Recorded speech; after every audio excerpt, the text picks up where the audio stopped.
For tonight, where they're calling this political fight night. The last two debates were called personal, nasty, dark. Our own Bob Schieffer called last week's showdown in St. Louis disgraceful. The whole discussion today has been, so what will we see tonight? Because a lot has happened in the past 10 days. In fact, Donald Trump is now down 9 points in our latest CBS News poll. No presidential candidate has made up a deficit that large this close to the election. Strategist Frank Luntz will be watching the debate tonight with a group of voters here in the battleground state of Nevada. And we'll hear what they have to say when this is all over about 90 minutes from now. The Nonpartisan Debate Commission chose Chris Wallace of Fox to moderate the debate, and he is solely responsible for the questions. John Dickerson is with us. And John, we heard from the Debate Commission that they want this to be a substantive debate, drilling down on the issues. Will we see that? That's what they want. Yeah. Donald Trump has another plan. He has said he is now unshackled, and we've seen since the last debate what that means. Tough attacks on Hillary Clinton, attacks on the women who have accused him of assault, attacks on Bill Clinton, and also this talk of a rigged election, telling his supporters to watch certain communities in cities. He's raising questions about the legitimacy of the election. This is all an effort to destabilize, and that's what he'll be trying to do tonight, destabilizing, and Hillary Clinton's task is just to stay on balance. We'll see how that turns out. There's been a lot of speculation tonight about which Donald Trump will show up. Major Garrett has been covering the Trump campaign and joins us. Major, what are you expecting? Well, if Trump advisors get their way, and that's not always the case with Donald Trump, he will change the subject away from a barrage of stories accusing him of sexual misconduct, and in some cases worse, and also embrace the mantle of change, describe himself persuasively, his advisors hope, as a genuine agent of change on the economy, on security, and on special interest influence in Washington. If he can do that, Trump advisors believe he can reignite a campaign that's gone through a very tough patch. Major, thank you. Nancy Cordes covers the Clinton campaign. Nancy? Nora, Clinton's approach tonight, if it ain't broke, don't fix it. Her aides believe these debates have been the catalyst for her rise in the polls the past few weeks because she's been able to show she can stand up to Donald Trump and keep her cool when he sometimes does not. The one wild card, how does she explain the misgivings her own aides have expressed about her instincts in those hacked emails? All right, the debate is about to begin. Let's go down to the stage for this final presidential debate. Good evening from the Thomas and Mack Center at the University of Nevada, Las Vegas.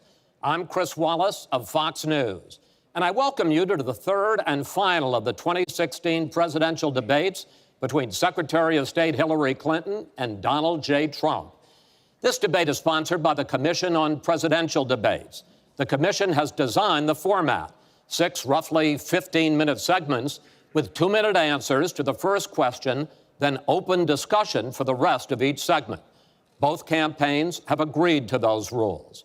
For the record, I decided the topics and the questions in each topic. None of those questions has been shared with the commission or the two candidates. The audience here in the hall has promised to remain silent. No cheers, boos, or other interruptions so we and you can focus on what the candidates have to say. No noise except right now as we welcome the Democratic nominee for president, Secretary Clinton, and the Republican nominee for president, Mr. Trump.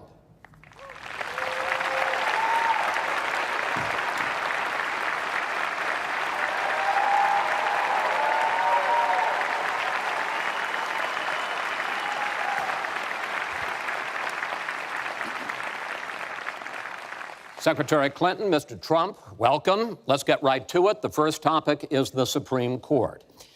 You both talked briefly about the court in the last debate, but I want to drill down on this because the next president will almost certainly have at least one appointment and likely or possibly 2 or 3 appointments, which means that you will, in effect, determine the balance of the court for what could be the next quarter century. First of all, where do you want to see the court take the country? And secondly, what's your view on how the Constitution should be interpreted? Do the founders' words mean what they say, or is it a living document to be applied flexibly according to changing circumstances? In this segment, Secretary Clinton, you go first. You have 2 minutes. Thank you very much, Chris, and thanks to UNLV for hosting us. You know, I think when we talk about the Supreme Court, it really raises the central issue in this election. Namely, what kind of country are we going to be? What kind of opportunities will we provide for our citizens? What kind of rights will Americans have? And I feel strongly that the Supreme Court needs to stand on the side of the American people, not on the side of the powerful, corporations, and the wealthy. For me, that means that we need a Supreme Court that will stand up on behalf of women's rights, on behalf of the rights of the LGBT community, that will stand up and say no to Citizens United, a decision that has undermined the election system in our country because of the way it permits dark, unaccountable money to come into our electoral system. I have major disagreements with my opponent about these issues and others that will be before the Supreme Court. But I feel that at this point in our country's history, it is important that we not reverse marriage equality, that we not reverse Roe v. Wade, that we stand up against Citizens United, we stand up for the rights of people in the workplace, that we stand up and basically say the Supreme Court should represent all of us. That's how I see the court, and the kind of people that I would be looking to nominate to the court would be in the great tradition of standing up to the powerful, standing up on behalf of our rights as Americans. And I look forward to having that opportunity. I would hope that the Senate would do its job and confirm the nominee that President Obama has sent to them.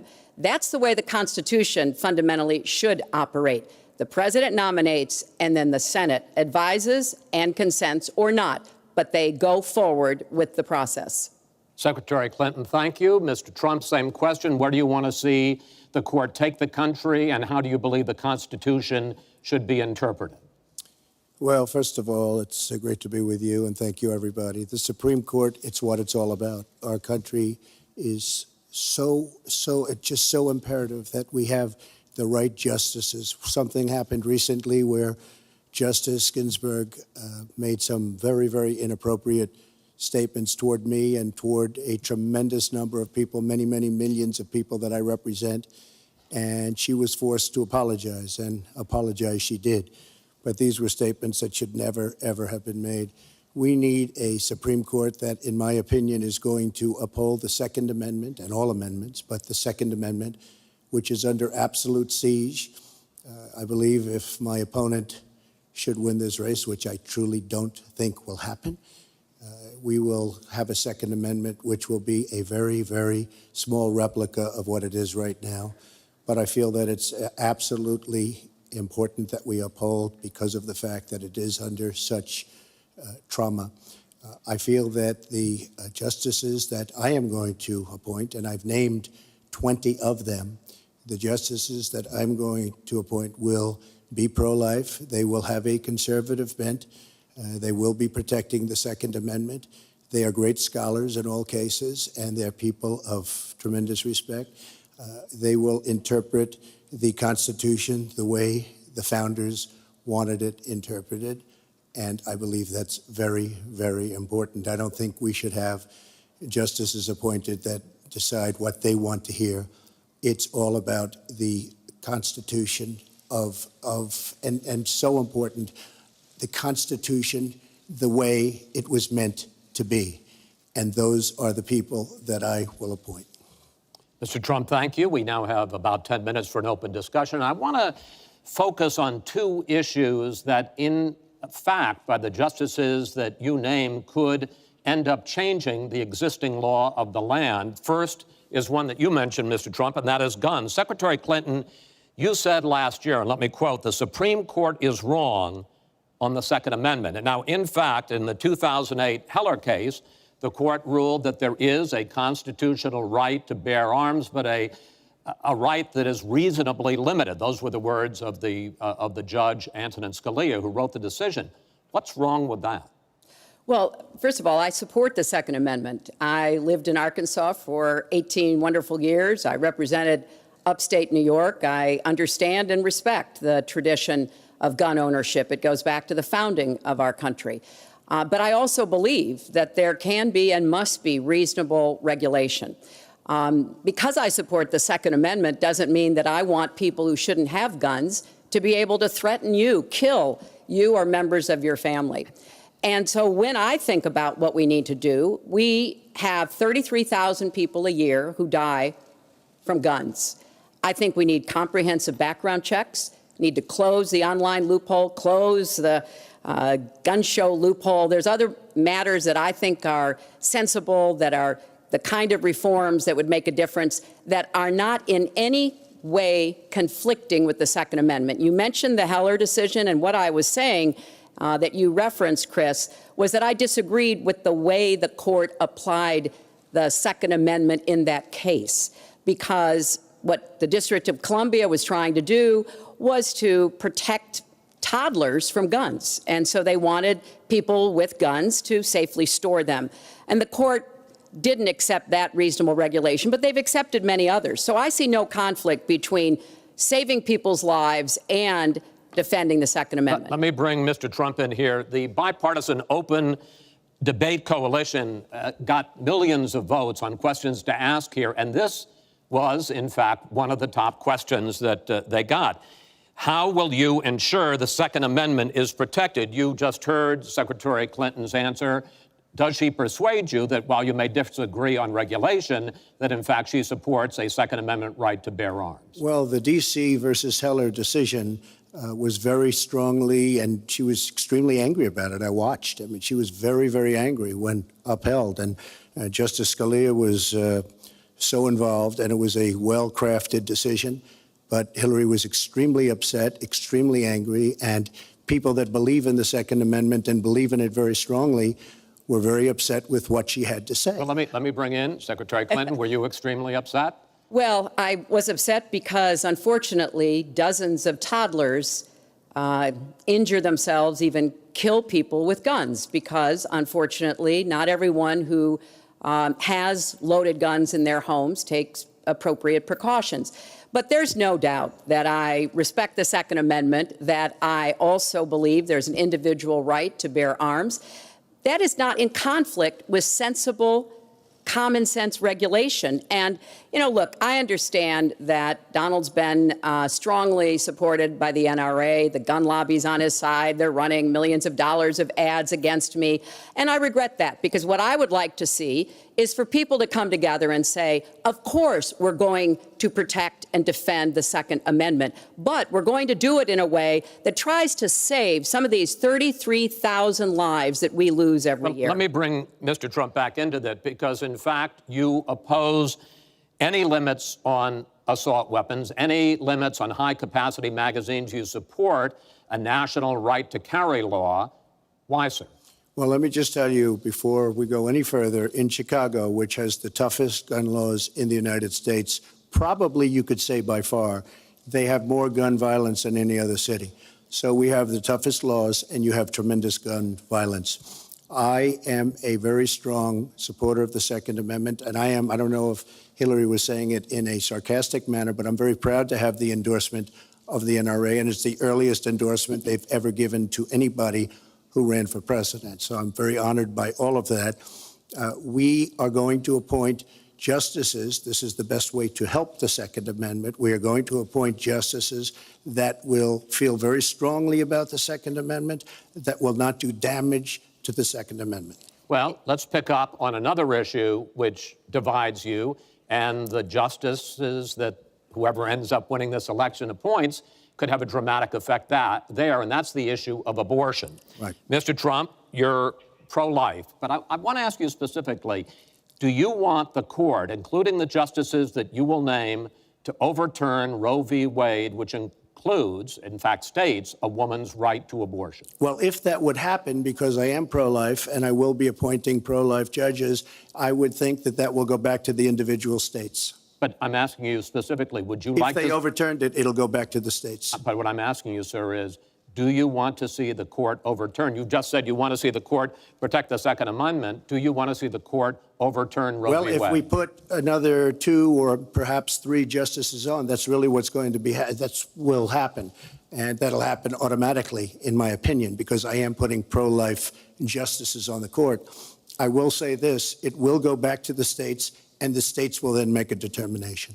Secretary Clinton. Well, I strongly support Roe v. Wade, which guarantees a constitutional right to a woman to make the most intimate, most difficult in many cases, decisions about her health care that one can imagine.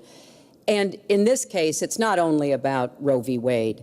It is about what's happening right now in America.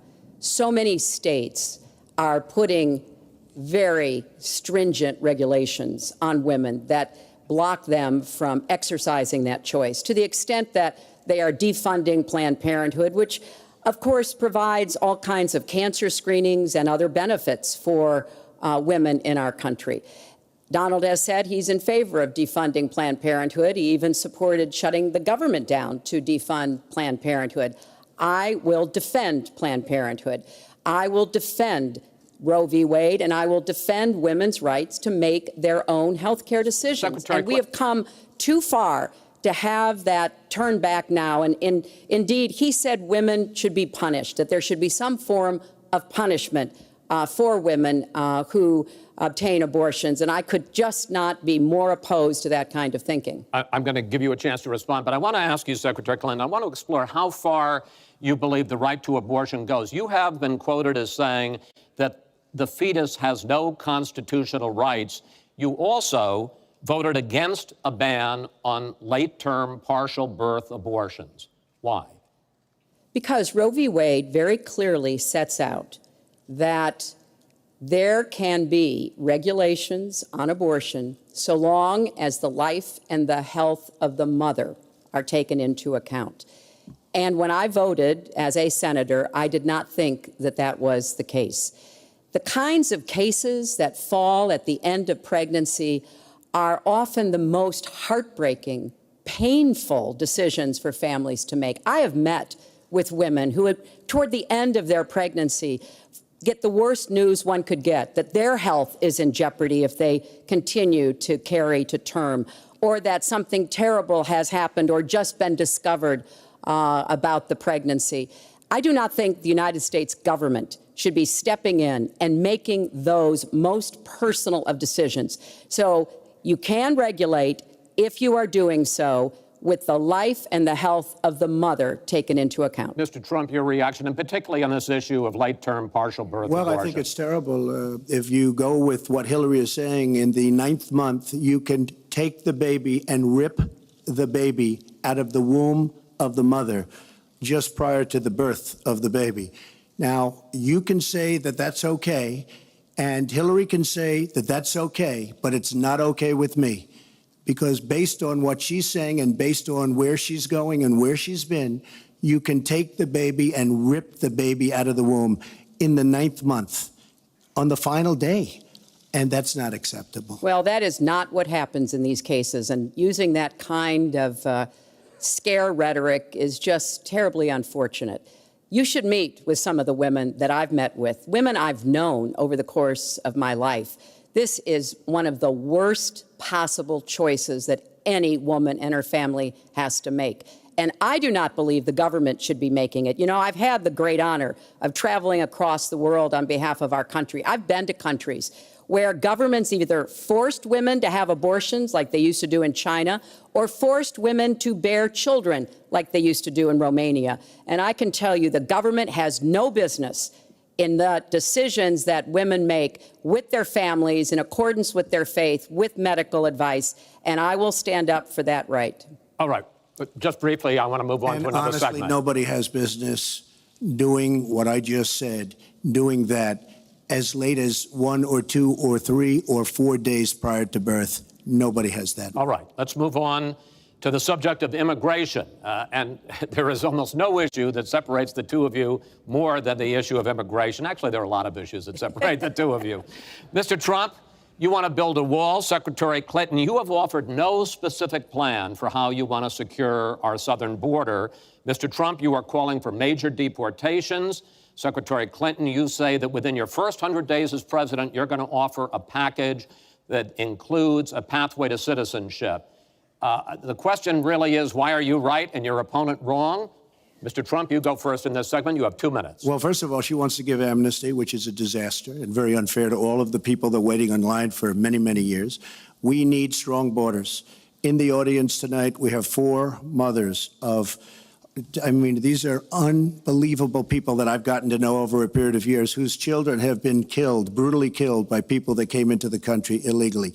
You have thousands of mothers and fathers and relatives all over the country. They're coming in illegally. Drugs are pouring in through the border. We have no country if we have no border. Hillary wants to give amnesty. She wants to have open borders. The border secure, as you know, the Border Patrol agents, 16,500 plus ICE last week endorsed me. First time they've ever endorsed a candidate. It means their job is tougher, but they know what's going on. They know it better than anybody. They want strong borders. They feel we have to have strong borders. I was up in New Hampshire the other day. The biggest complaint they have, it's with all of the problems going on in the world, many of the problems caused by Hillary Clinton and by Barack Obama, all of the problems, their single biggest problem is heroin that pours across our southern borders, just pouring and destroying their youth. It's poisoning the blood of their youth and plenty of other people. We have to have strong borders. We have to keep the drugs out of our country. Right now, we're getting the drugs, they're getting the cash. We need strong borders. We need we cannot give amnesty. Now, I want to build the wall. We need the wall. The Border Patrol, ICE, they all want the wall. We stop the drugs. We shore up the border. One of my first acts will be to get all of the drug lords, all of the bad ones. We have some bad people in this country that have to go out. We're going to get them out. We're going to secure the border. And once the border is secured, at a later date, we'll make a determination as to the rest. But we have some bad hombres here, and we're going to get them out. Mr. Trump, thank you. Same question to you, Secretary Clinton. Basically, why are you right and Mr. Trump is wrong? Well, as he was talking, I was thinking about a young girl I met here in Las Vegas, Carla, who was very worried that her parents might be deported because she was born in this country, but they were not. They work hard. They do everything they can to give her a good life. And you're right. I don't want to rip families apart. I don't want to be sending parents away from children. I don't want to see the deportation force that Donald has talked about in action in our country. We have 11 million undocumented people. They have 4 million American citizen children, 15 million people. He said as recently as a few weeks ago in Phoenix that every undocumented person would be subject to deportation. Now, here's what that means. It means you would have to have a massive law enforcement presence, where law enforcement officers would be going school to school, home to home, business to business, rounding up people who are undocumented. And we would then have to put them on trains, on buses to get them out of our country. I think that is an idea that is not in keeping with who we are as a nation. I think it's an idea that would rip our country apart. I have been for border security for years. I voted for border security in the United States Senate. And my comprehensive immigration reform plan, of course, includes border security. But I want to put our resources where I think they're most needed, getting rid of any violent person, anybody who should be deported, we should deport them. When it comes to the wall that Donald talks about building, he went to Mexico. He had a meeting with the Mexican president, didn't even raise it. He choked. And then got into a Twitter war because the Mexican president said, we're not paying for that wall. So I think we are both a nation of immigrants and we are a nation of laws, and that we can act accordingly. And that's why I'm introducing comprehensive immigration reform within the first 100 days with a path to citizenship. Thank you, Secretary Clinton. I want to follow up. I think I should respond to that. First of all, I had a very good meeting with the president of Mexico, very nice man. We will be doing very much better with Mexico on trade deals, believe me. The NAFTA deal signed by her husband is one of the worst deals ever made of any kind, signed by anybody. It's a disaster. Hillary Clinton wanted the wall. Hillary Clinton fought for the wall in 2006 or thereabouts. Now, she never gets anything done, so naturally the wall wasn't built. But Hillary Clinton wanted the wall. Well, let me. We are a country of laws. And by the way, no, wait. I'd like to hear from. I'd like to hear from Secretary Clinton. I voted for border security, and there are some limited places where that was appropriate. There also is necessarily going to be new technology and how best to deploy that.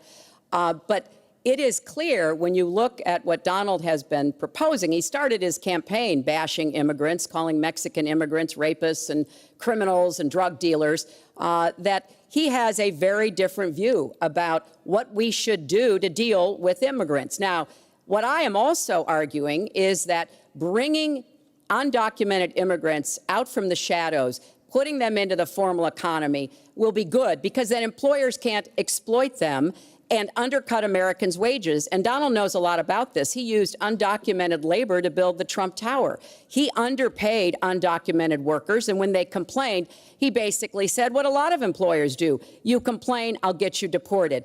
I want to get everybody out of the shadows, get the economy working, and not let employers like Donald exploit undocumented workers, which hurts them but also hurts American workers. Mr. Trump. President Obama has moved millions of people out. Nobody knows about it. Nobody talks about it. But under Obama, millions of people have been moved out of this country. They've been deported. She doesn't want to say that, but that's what's happened, and that's what's happened big league.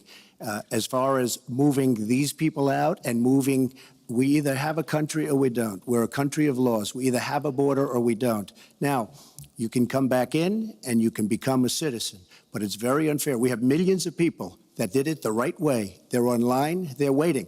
We're going to speed up the process, big league, because it's very inefficient.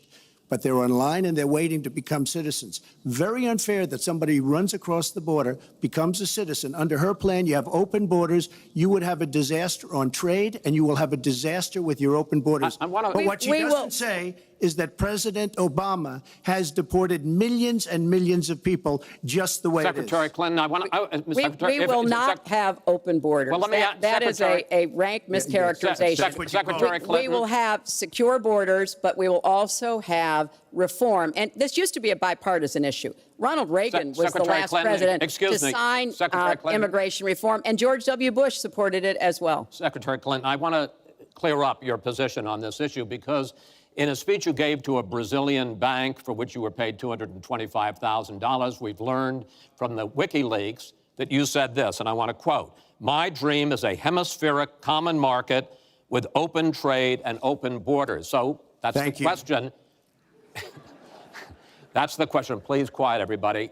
Is that your dream, open borders? Well, if you went on to read the rest of the sentence, I was talking about energy. You know, we trade more energy with our neighbors than we trade with the rest of the world combined. And I do want us to have an electric grid, an energy system that crosses borders. I think that would be a great benefit to us.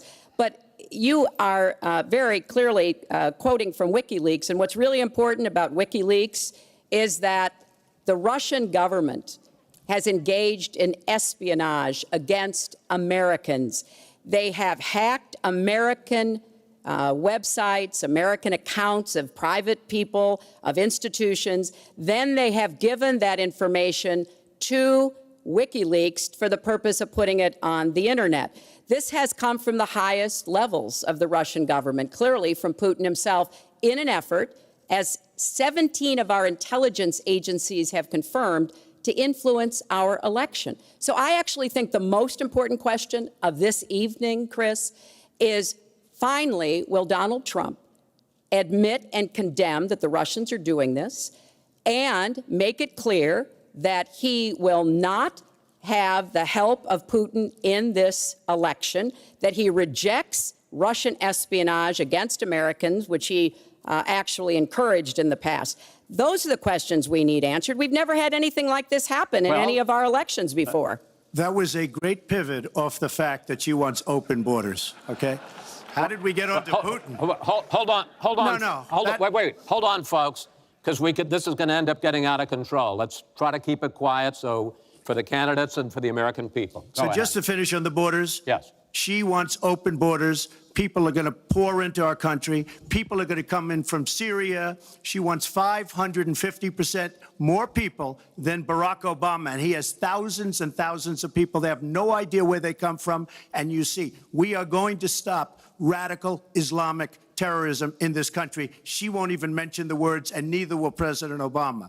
So I just want to tell you, she wants open borders. Now we can talk about Putin. I don't know Putin. He said nice things about me. If we got along well, that would be good. If Russia and the United States got along well and went after ISIS, that would be good. He has no respect for her. He has no respect for our president. And I'll tell you what, we're in very serious trouble because we have a country with tremendous numbers of nuclear warheads, 1,800, by the way, where they expanded and we didn't. 1,800 nuclear warheads, and she's playing chicken.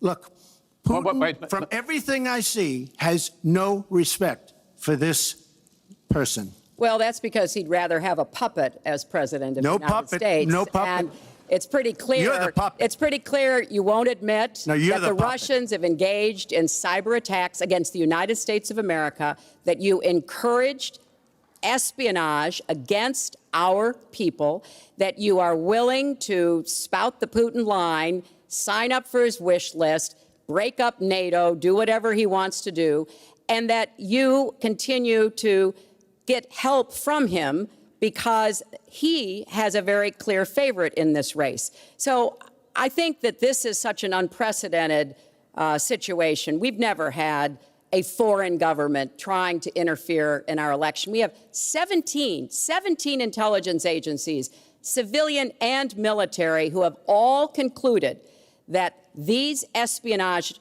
attacks, these cyber attacks, come from the highest levels of the Kremlin, and they are designed to influence our election. I find that deeply disturbing, Secretary and Clinton, I think it's She time has no you idea take a whether it's stand, Russia, because if- China, or anybody else. I am not quoting She has myself. no idea. I am quoting Hillary, you 17. have no idea. 17 do you doubt 17 Our military country has and no idea. civilian agencies? Well, Yeah, I he'd doubt rather it. I doubt believe it. Vladimir Putin than the military and civilian intelligence professionals who are sworn to protect us. I find that just absolutely She doesn't frightening. like Mr. Trump- Putin because Putin Mr. has outsmarted her at every Mr. step Trump, of the way. I- Excuse me. Mr. Putin has Mr. Trump, outsmarted her in Mr. Syria. Trump, I'm He's not a potted outsmarted her plant here. I every do get step to of the way. I do get to ask some questions. Yes, that's And I would fine. like to ask you this direct question. The top national security officials of this country do believe that Russia has been behind these hacks. Even if you don't know for sure whether they are, do you condemn any interference by Russia in the American election? By Russia or anybody else. You condemn their interference? Of course I condemn. Of course I can. I don't know Putin. I have I'm no not idea. asking you. I'm asking I you, do never you met condemn? Putin. This is not my best friend. But if the United States got along with Russia, wouldn't be so bad. Let me tell you, Putin has outsmarted her and Obama at every single step of the way, whether it's Syria, you name it, missiles. Take a look at the startup that they signed. The Russians have said, according to many, many reports, I can't believe they allowed us to do this. They create warheads and we can't. The Russians can't believe it. She has been outsmarted by Putin, and all you have to do is look at the Middle East. They've taken over. We've spent $6 trillion. They've taken over the Middle East. She has been outsmarted and outplayed worse than anybody I've ever seen in any government whatsoever. We're a long way away from immigration, but I'm going to let you finish this topic. Well, You got about 45 seconds. Yeah, and she always will be. I find it ironic that he's raising nuclear weapons. This is a person who has been very cavalier, even casual, about the use of nuclear weapons. He's advocated more countries getting them, Japan, Korea, even Saudi Arabia.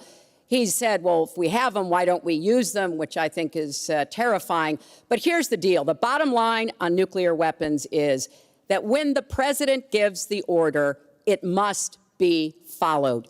There's about 4 minutes between the order being given and the people responsible for launching nuclear weapons to do so. And that's why 10 people who have had that awesome responsibility have come out and in an unprecedented way said they would not trust Donald Trump with the nuclear codes or to have his finger on the nuclear button. I have 200 generals and admirals, 21 endorsing me, 21 Congressional Medal of Honor recipients. As far as Japan and other countries, we are being ripped off by everybody in the world. We're defending other countries. We are spending a fortune doing it. They have the bargain of the century. All I said is we have to renegotiate these agreements because our country cannot afford to defend Saudi Arabia, Japan, Germany, South Korea, and many other places. We cannot continue to afford. She took that as saying nuclear weapons. Look, she's been proven to be a liar on so many different ways. This is just another lie. Well, I'm just quoting you when There's you were no asked quote. about You're not going to find a quote from me. nuclear competition in Asia. You said, go ahead, enjoy yourselves, folks. That kind And of defend language, yourselves. the And defend United yourselves. I didn't say States has nuclear. kept And the defend peace. yourself. The United States has kept the peace through our alliances. Donald wants to tear up our alliances. I think it makes the world safer, and frankly, it makes the United States safer. I would work with our allies in Asia, in Europe, in the Middle East, and elsewhere. That's the only way we're going to be able to keep the peace. We are going to move on to the next topic, which is the economy, and I hope we handle that as well as we did immigration.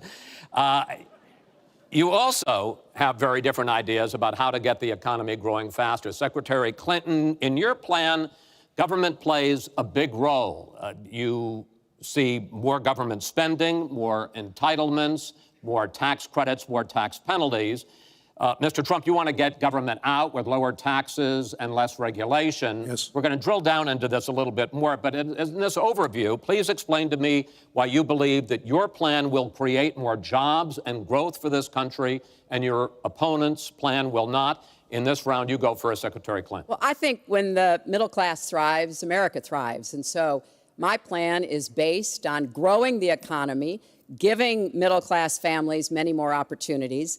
I want us to have the biggest jobs program since World War II, jobs in infrastructure and advanced manufacturing. I think we can compete with high-wage countries, and I believe we should. New jobs in clean energy, not only to fight climate change, which is a serious problem, but to create new opportunities and new businesses. I want us to do more to help small business. That's where 2/3 of the new jobs are going to come from. I want us to raise the national minimum wage because people who live in poverty should not, who work full-time should not still be in poverty. And I sure do want to make sure women get equal pay for the work we do. I feel strongly that we have to have an education system that starts with preschool and goes through college. That's why I want more technical education in high schools and in community colleges, real apprenticeships to prepare young people for the jobs of the future. I want to make college debt-free, and for families making less than $125,000, you will not get a tuition bill from a public college or university if the plan that I worked on with Bernie Sanders is enacted. And we're going to work hard to make sure that it is, because we are going to go where the money is. Most of the gains in the last years since the Great Recession have gone to the very top. So we are going to have the wealthy pay their fair share. We're going to have corporations make a contribution greater than they are now to our country. That is a plan that has been analyzed by independent experts, which said that it could produce 10 million new jobs. By contrast, Donald's plan has been analyzed to conclude it might lose 3.5 million jobs. Why? Because his whole plan is to cut taxes, to give the biggest tax breaks ever to the wealthy and to corporations, adding $20 trillion to our debt and causing the kind of dislocation that we have seen before, because it truly will be trickle-down economics on steroids. So the plan I have, I think, will actually produce greater opportunities. The plan he has will cost us jobs and possibly lead to another great recession. Secretary, thank you. Mr. Trump, why will your plan create more jobs and growth than Secretary Clinton? Well, first of all, before I start on my plan, her plan is going to raise taxes and even double your taxes. Her tax plan is a disaster. And she can say all she wants about college tuition, and I'm a big proponent. We're going to do a lot of things for college tuition, but the rest of the public's going to be paying for it. We will have a massive, massive tax increase under Hillary Clinton's plan. But I'd like to start off where we left, because when I said Japan and Germany, and I'm not to single them out, but South Korea, these are very rich, powerful countries. Saudi Arabia, nothing but money. We protect Saudi Arabia. Why aren't they paying? She immediately, when she heard this, I questioned it. And I questioned NATO. Why aren't the NATO questioned? Why aren't they paying? Because they weren't paying. Since I did this was a year ago, all of a sudden they're paying. And I've been given a lot of credit for it. All of a sudden they're starting to pay up. They have to pay up. We're protecting people. They have to pay up. And I'm a big fan of NATO, but they have to pay up. She comes out and said, we love our allies. We think our allies are great. Well, it's awfully hard to get them to pay up when you have somebody saying, we think how great they are. We have to tell Japan in a very nice way. We have to tell Germany, all of these countries, South Korea, we have to say, you have to help us out. We have, during his regime, during President Obama's regime, we've doubled our national debt. We're up to $20 trillion. So my plan, we're going to renegotiate trade deals. We're going to have a lot of free trade. We're going to have free trade, more free trade than we have right now. But we have horrible deals. Our jobs are being taken out by the deal that her husband signed, NAFTA, one of the worst deals ever. Our jobs are being sucked out of our economy. You look at all of the places that I just left. You go to Pennsylvania, you go to Ohio, you go to Florida, you go to any of them. You go upstate New York. Our jobs have fled to Mexico and other places. We're bringing our jobs back. I am going to renegotiate NAFTA. And if I can't make a great deal, then we're going to terminate NAFTA and we're going to create new deals. We're going to have trade, but we're going to terminate it. We're going to make a great trade deal. And if we can't, we're going to do it. We're going to go a separate way because it has been a disaster. We are going to cut taxes massively. We're going to cut business taxes massively. They're going to start hiring people. We're going to bring the $2.5 trillion that's offshore back into the country. We are going to start the engine rolling again because right now our country is dying at 1% GDP. Well, let me translate that if I can, Chris, because you can't. The fact is he's going to advocate for the largest tax cuts we've ever seen, 3 times more than the tax cuts under the Bush administration.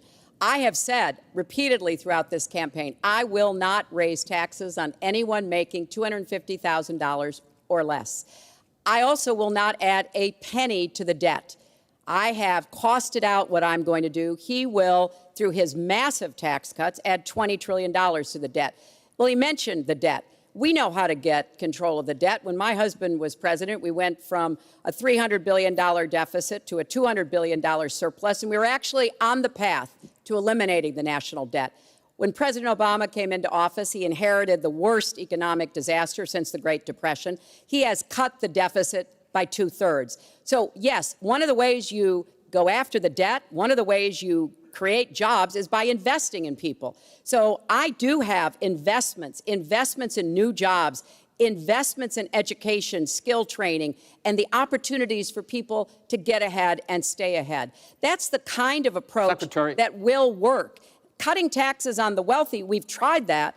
It has not worked the way that it has been promised. Secretary Clinton, I want to pursue your plan because in many ways it is similar to the Obama stimulus plan in 2009, which has led to the slowest GDP growth since 1949. Correct. Thank you, sir. You told me in July when we spoke that the problem is that President Obama didn't get to do enough in what he was trying to do with this stimulus. So is your plan basically even more of the Obama stimulus?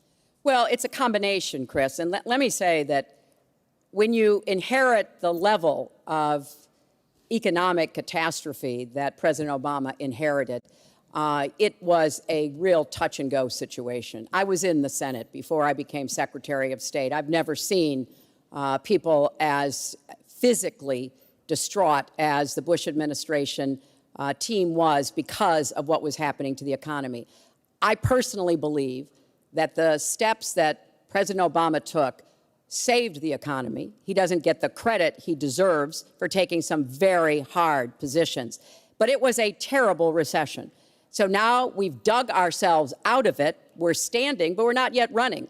So what I am proposing is that we invest from the middle out and the ground up, not the top down. That is not going to work. That's why what I have put forward doesn't add a penny to the debt, but it is the kind of approach that will enable more people to take those new jobs, higher paying jobs. We're beginning to see some increase in incomes, and we certainly have had a long string of increasing jobs. We've got to do more to get the whole economy moving, and that's what I believe I will be able to do. Mr. Trump, even conservative economists who have looked at your plan say that the numbers don't add up, that your idea, and you've talked about 25 million jobs created, 4% over a 10-year period growth, is unrealistic.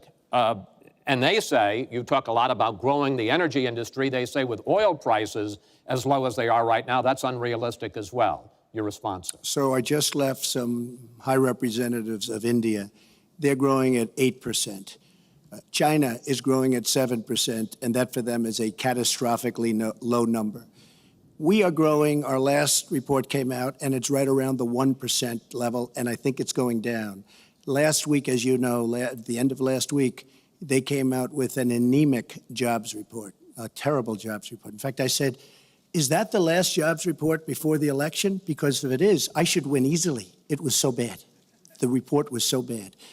Look, our country is stagnant. We've lost our jobs. We've lost our businesses. We're not making things anymore, relatively speaking. Our product is pouring in from China, pouring in from Vietnam, pouring in from all over the world. I've visited so many communities. This has been such an incredible education for me, Chris. I've gotten to know so many. I've developed so many friends over the last year, and they cry when they see what's happened. I passed factories that were thriving 20, 25 years ago, and because of the bill that her husband signed and she blessed 100%, it is just horrible what's happened to these people in these communities. Now, she can say that her husband did well, but boy, did they suffer as NAFTA kicked in, because it didn't really kick in very much, but it kicked in after they left. Boy, did they suffer. That was one of the worst things that's ever been signed by our country. Now she wants to sign Trans-Pacific Partnership, and she wants it. She lied when she said she didn't call it the gold standard in one of the debates. She totally lied. She did call it the gold standard, and they actually fact-checked, and they said I was right. I was so honored. I want to give you a chance to briefly speak to that, and then I want to pivot to 1/6 and that of the will be economy, as bad as NAFTA. which is Obamacare. But go ahead, briefly. First, let me say, number one, when I saw the final agreement for TPP, I said I was against it. It didn't meet my tests. I've had the same tests. Does it create jobs, raise incomes, and further our national security? I'm against it now. I'll be against it after the election. I'll be against it when I'm president. There's only one of us on this stage who's actually shipped jobs to Mexico, because that's Donald. He's shipped jobs to 12 countries, including Mexico. But he mentioned China. And, you know, one of the biggest problems we have with China is the illegal dumping of steel and aluminum into our markets. I have fought against that as a senator. I've stood up against it as Secretary of State. Donald has bought Chinese steel and aluminum. In fact, the Trump hotel right here in Las Vegas was made with Chinese steel. So he goes around with crocodile tears about how terrible it is, but he has given jobs to Chinese steel workers, not American steel workers. Mr. Trump? That's the kind of approach that is just not going to work. We're going to pull the country together. We're going to have trade agreements that we enforce. That's why I'm going to have a trade prosecutor for the first time in history. And we're going to enforce those agreements. And we're going to look for businesses to help us by buying American products. Go ahead, I Mr. ask Trump. a simple question. She's been doing this for 30 years. Why the hell didn't you do it over the last 15, 20 years? You were very much involved. Excuse me, my turn. You were very much involved in every aspect of this country, very much. And you do have experience. I'd say the one thing you have over me is experience, but it's bad experience, because what you've done has turned out badly. For 30 years, you've been in a position to help. And if you say that I use steel or I use something else, I make it impossible for me to do that. I wouldn't mind. The problem is you talk, but you don't get anything done, Hillary. You don't. Just like when you ran the State Department, $6 billion was missing. How do you miss $6 billion? You ran the State Department. $6 billion was either stolen, they don't know. It's gone. $6 billion. If you become president, this country is going to be in some mess, believe me. Well, first of all, what he just said about the State Department is not only untrue, it's been debunked numerous times. But I think it's really an important issue. He raised the 30 years of experience. So let me just talk briefly about that. You know, back in the 1970s, I worked for the Children's Defense Fund, and I was taking on discrimination against African-American kids in schools. He was getting sued by the Justice Department for racial discrimination in his apartment buildings. In the 1980s, I was working to reform the schools in Arkansas. He was borrowing $14 million from his father to start his businesses. In the 1990s, I went to Beijing, and I said women's rights are human rights. He insulted a former Miss Universe, Alicia Machado, called her an eating machine. And on the day when I was in the Situation Room, monitoring the raid that brought Osama bin Laden to justice, he was hosting the Celebrity Apprentice. So I'm happy to compare my 30 years of experience, what I've done for this country, trying to help in every way I could, especially kids and families, get ahead and stay ahead with your 30 years, and I'll let the American people make that decision. Well, I think I did a much better job. I built a massive company, a great company, some of the greatest assets anywhere in the world, worth many, many billions of dollars. I started with a $1 million loan. I agree with that. It's a $1 million loan, but I built a phenomenal company.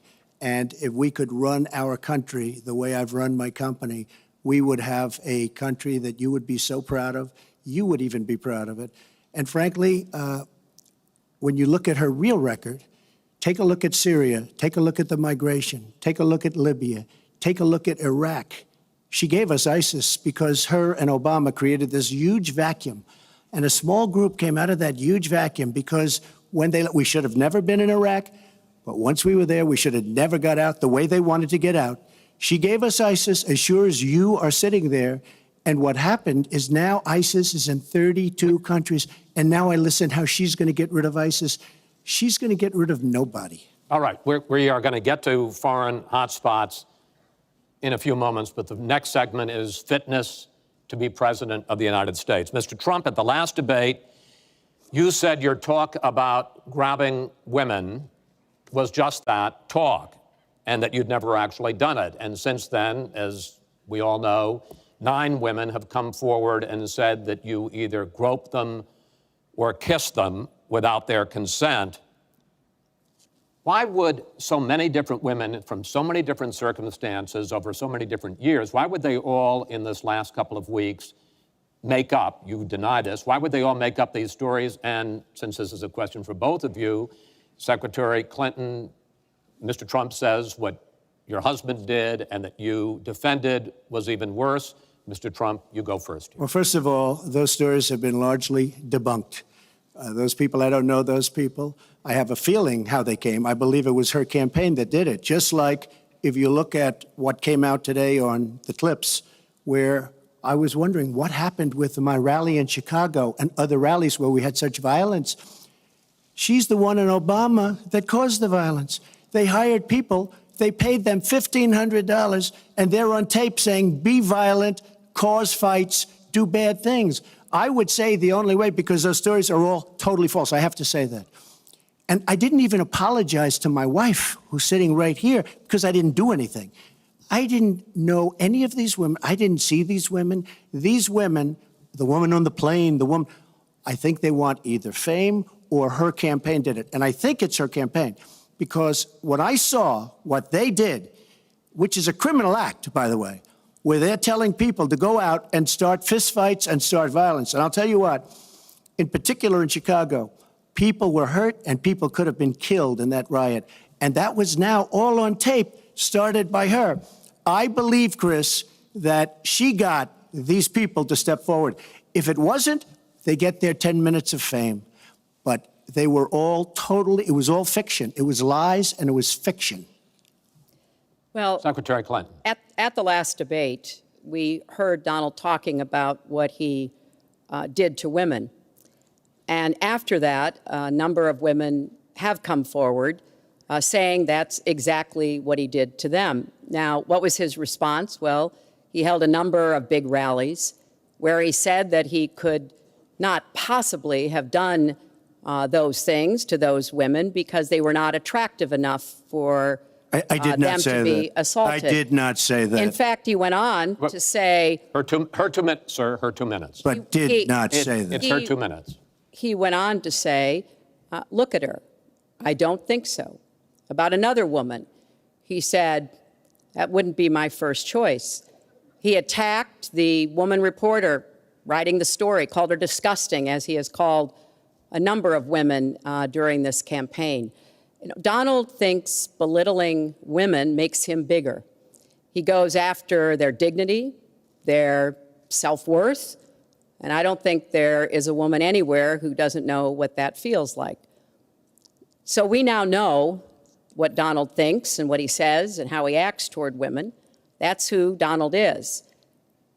I think it's really up to all of us to demonstrate who we are and who our country is, and to stand up and be very clear about what we expect from our next president, how we want to bring our country together, where we don't want to have the kind of pitting of people one against the other, where instead we celebrate our diversity, we lift people up, and we make our country even greater.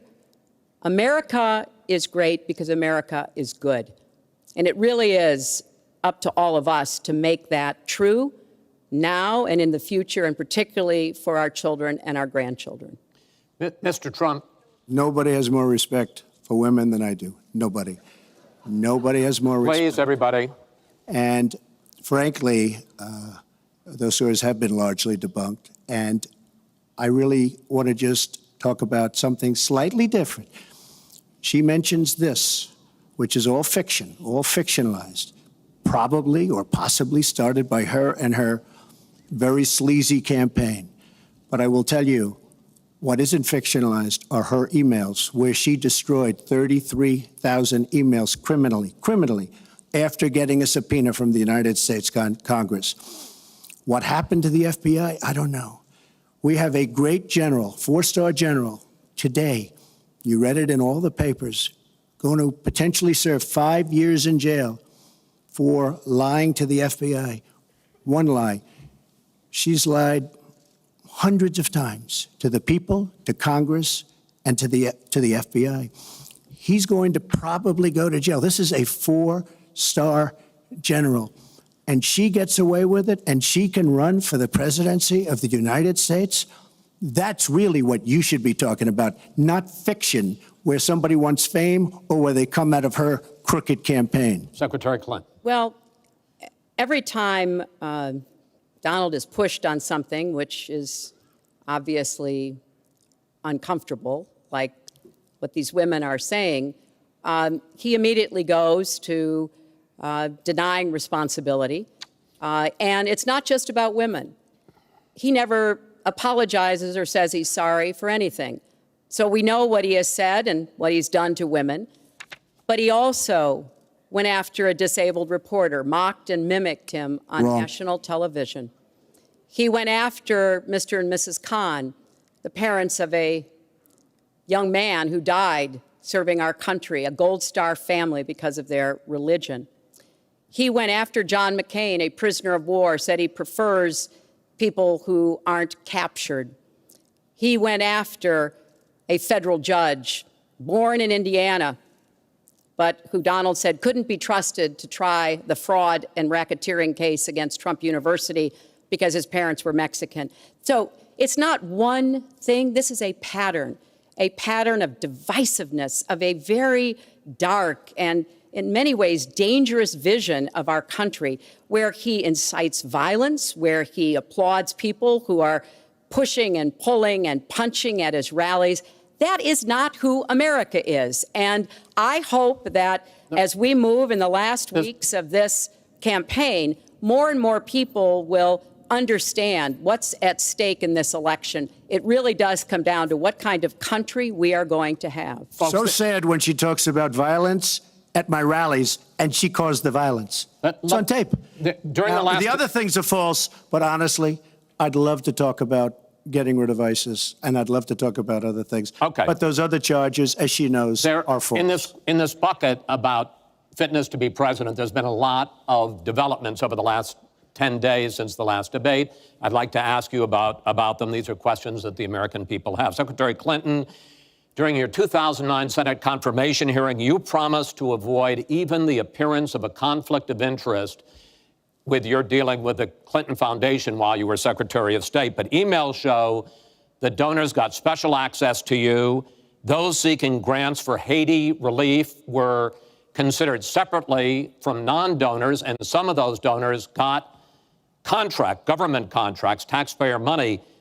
Can you really say that you kept your pledge to that Senate committee? And why isn't what happened and what went on between you and the Clinton Foundation, why isn't it what Mr. Trump calls pay to play?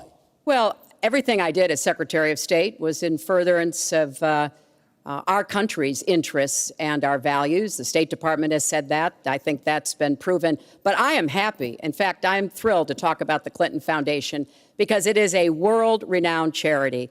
And I am so proud of the work that it does. I could talk for the rest of the debate. I know I don't have the time to do that.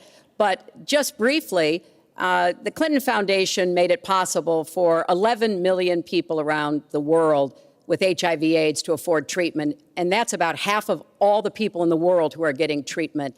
In partnership with the American Health Association, we have made environments in schools healthier for kids, Secretary including Clinton, healthier lunches. respectfully, this is an open discussion. Well, it is an open discussion. I understand, and the specific question went to pay for play. Do you want to talk about that?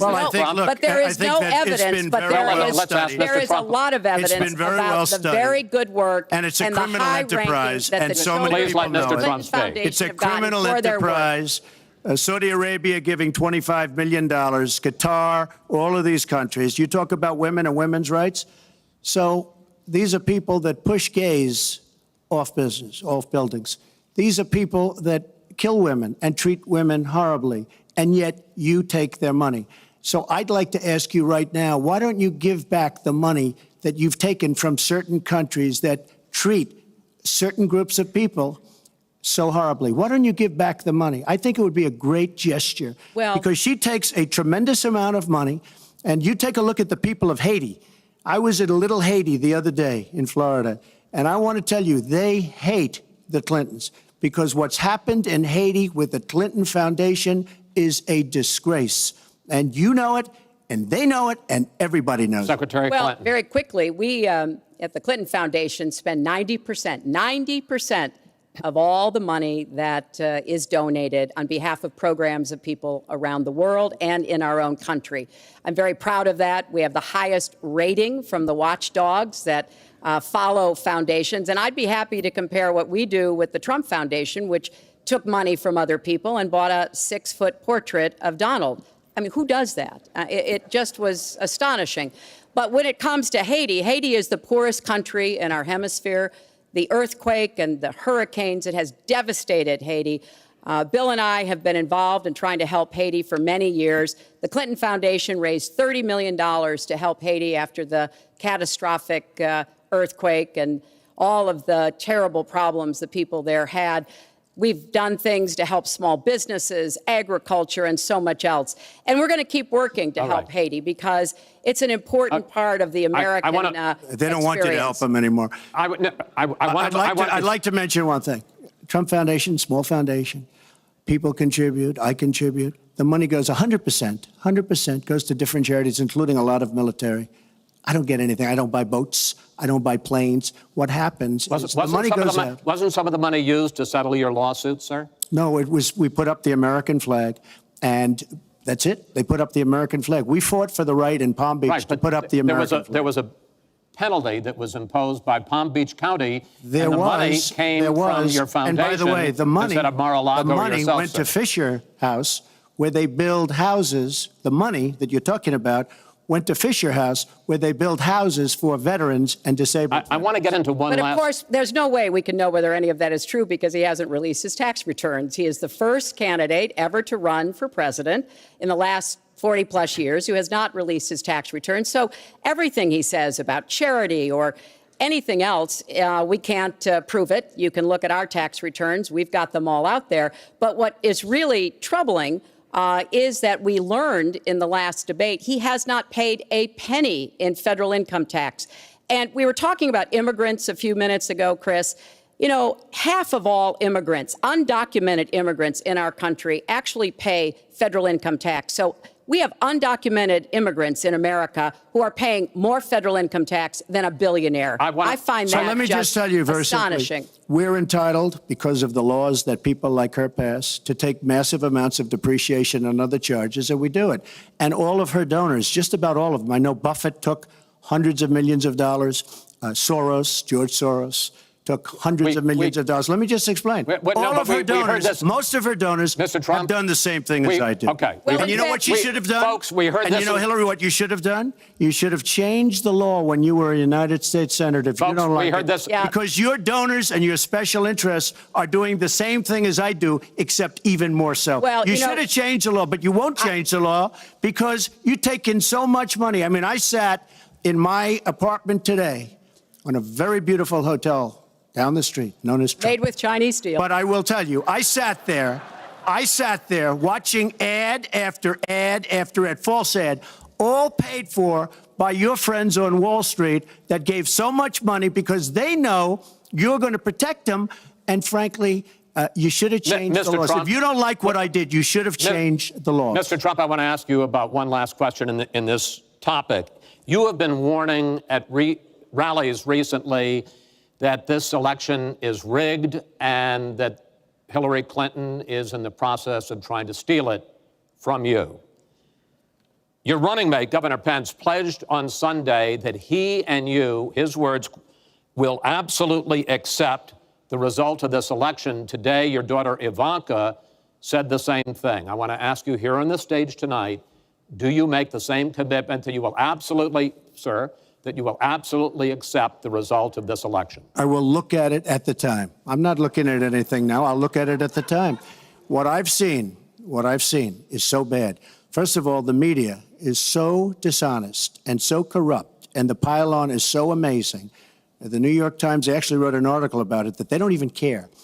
It's so dishonest, and they've poisoned the minds of the voters. But unfortunately for them, I think the voters are seeing through it. I think they're going to see through it. We'll find out on November 8th, but I think they're going to see through it. But, sir, if you look, excuse me, Chris, if you look at your voter rolls, you will see millions of people that are registered to vote. Millions. This isn't coming from me. This is coming from Pew Report and other places.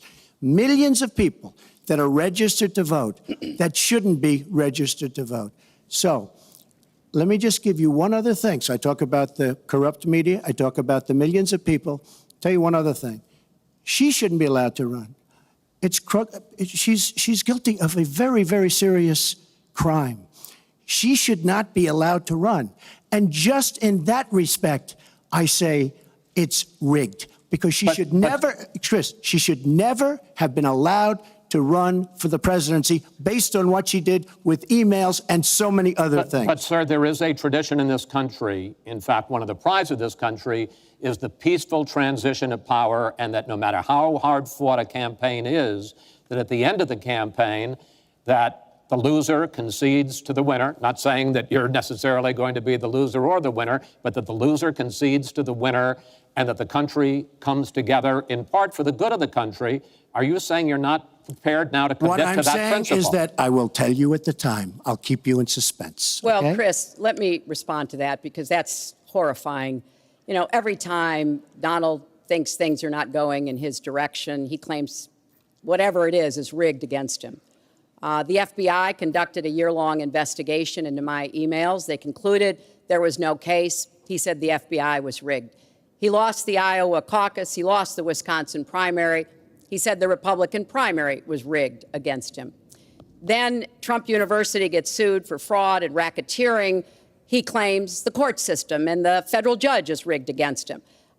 There was even a time when he didn't get an Emmy for his TV program 3 years in a row, and he started tweeting that the Emmys were rigged against him. Should have gotten it. This is a mindset. This is how Donald thinks. And it's funny, but it's also really troubling. Okay. You know, that is not the way our democracy works. We've been around for 240 years. We've had free and fair elections. We've accepted the outcomes when we may not have liked them. And that is what must be expected of anyone standing on a debate stage during a general election. You know, President Obama said the other day, when you're whining before the game is even finished, it just shows you're not up to doing the job. And let's be clear about what he is saying and what that means. He is denigrating, he's talking down our democracy. And I, for one, am appalled that somebody who is the nominee of one of our two major parties would take that kind of position. I think what the FBI did and what the Department of Justice did, including meeting with her husband, the Attorney General, in the back of an airplane on the tarmac in Arizona, I think it's disgraceful. I think it's a disgrace. All right. I think we've never had a situation so bad. Hold on, in this folks. country. This doesn't do any good for anyone. Let's please continue the debate, and let's move on to the subject of foreign hotspots. The Iraqi offensive to take back Mosul has begun. If they are successful in pushing ISIS out of that city and out of all of Iraq, the question then becomes, What happens the day after? And that's something that whoever of you ends up as president is going to have to confront. Will you put U.S. troops into that vacuum to make sure that ISIS doesn't come back or isn't replaced by something even worse? Secretary Clinton, you go first in this segment. You have 2 minutes. Well, I am encouraged that there is an effort led by the Iraqi army, supported by Kurdish forces, and also given the help and advice from the number of special forces and other Americans on the ground. But I will not support putting American soldiers into Iraq as an occupying force. I don't think that is in our interests, and I don't think that would be smart to do. In fact, Chris, I think that would be a big red flag waving for ISIS to reconstitute itself. The goal here is to take back Mosul. It's going to be a hard fight. I've got no illusions about that. And then continue to press into Syria to begin to take back and move on Raqqa, which is the ISIS headquarters. I am hopeful that the hard work that American military advisors have done will pay off, and that we will see a really successful military operation. But we know we've got lots of work to do. Syria will remain a hotbed of terrorism as long as the civil war, aided and abetted by the Iranians and the Russians, continue. So I have said, look, we need to keep our eye on ISIS. That's why I want to have an intelligence surge that protects us here at home, why we have to go after them from the air, on the ground, online, why we have to make sure here at home we don't let terrorists buy weapons. If you're too dangerous to fly, you're too dangerous to buy a gun. And I'm going to continue to push for a no-fly zone and safe havens within Syria, not only to help protect the Syrians and prevent the constant outflow of refugees, but to frankly gain some leverage on both the Syrian government and the Russians so that perhaps we can have the kind of serious negotiation necessary to bring the conflict to an end and go forward on a political track. Mr. Trump, same question. If we are able to push ISIS out of Mosul and out of Iraq, would you be willing to put U.S. troops in there to prevent their return or something else? Let me tell you, Mosul's so sad. We had Mosul. But when she left, when she took everybody out, we lost Mosul. Now we're fighting again to get Mosul. The problem with Mosul and what they wanted to do is they wanted to get the leaders of ISIS who they felt were in Mosul. About 3 months ago, I started reading that they want to get the leaders and they're going to attack Mosul. Whatever happened to the element of surprise? Okay? We announced we're going after Mosul. I've been reading about going after Mosul now for about, how long is it, Hillary? 3 months? These people have all left. They've all left. The element of surprise. Douglas MacArthur, George Patton, spinning in their graves when they see the stupidity of our country. So we're now fighting for Mosul that we had. All she had to do is stay there. Now we're going in to get it. But you know who the big winner in Mosul is going to be after we eventually get it? And the only reason they did it is because she's running for the office of president. And they want to look tough. They want to look good. He violated the red line in the sand, and he made so many mistakes, made all mistakes. That's why we have the Great Migration. But she wanted to look good for the election, so they're going in. But who's going to get Mosul, really? We'll take Mosul eventually. By the way, if you look at what's happening, much tougher than they thought. Much, much tougher, much more dangerous, going to be more deaths than they thought. But the leaders that we wanted to get are all gone because they're smart. They say, what do we need this for? So Mosul is going to be a wonderful thing, and Iran should write us a letter of thank you, just like the really stupid, the stupidest deal of all time, a deal that's going to give Iran absolutely nuclear weapons. Iran should write us yet another letter saying thank you very much, because Iran, as I said many years ago, Iran is taking over Iraq, something they've wanted to do forever, but we've made it so easy for them. So we're now going to take Mosul, and you know who's going to be the beneficiary? Iran. Boy, are they making, I mean, they are outsmarting. Look, you're not there. You might be involved in that decision, but you were there when you took everybody out of Mosul and out of Iraq. You shouldn't have been in Iraq, but you did vote for it. You shouldn't have been in Iraq, but once you were in Iraq, you should have never left the way. The point is, the big winner is going to be Iran. Well, you know, once again, Donald is implying that he didn't support the invasion of Iraq. I said it was a mistake. I've said that years ago. He has consistently denied what is a very clear fact, that before the invasion, he supported it. And, you know, I just want everybody to go Google it. Google Donald Trump Iraq, and you will see the dozens of sources which verify that he was for the invasion of Iraq. And you can actually hear the audio of him saying that. Now, why does that matter? Well, it matters because he has not told the truth about that position. I guess he believes it makes him look better now, to contrast with me, because I did vote for it.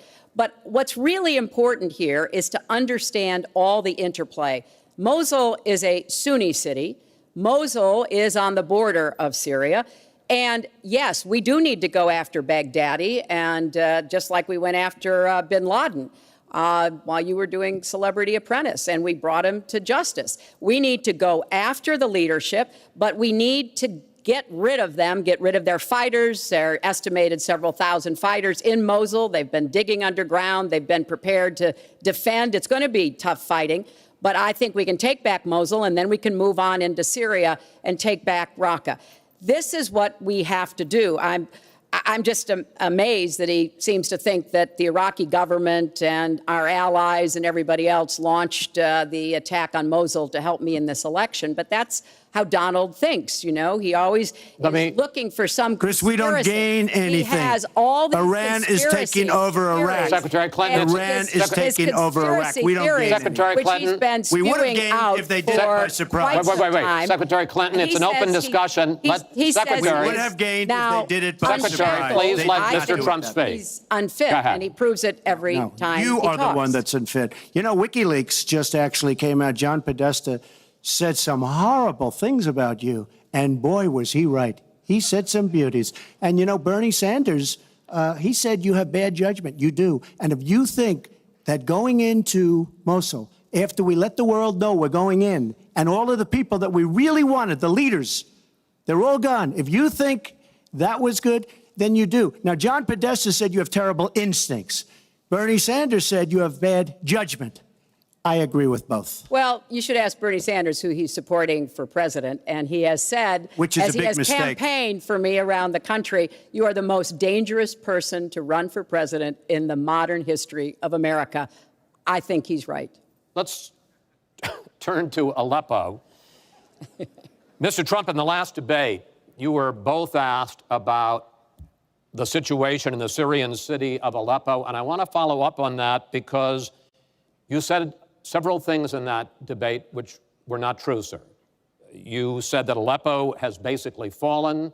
In fact, there are. It's a catastrophe. It is a catastrophe, but there are a quarter. Have you seen it? Have you seen it?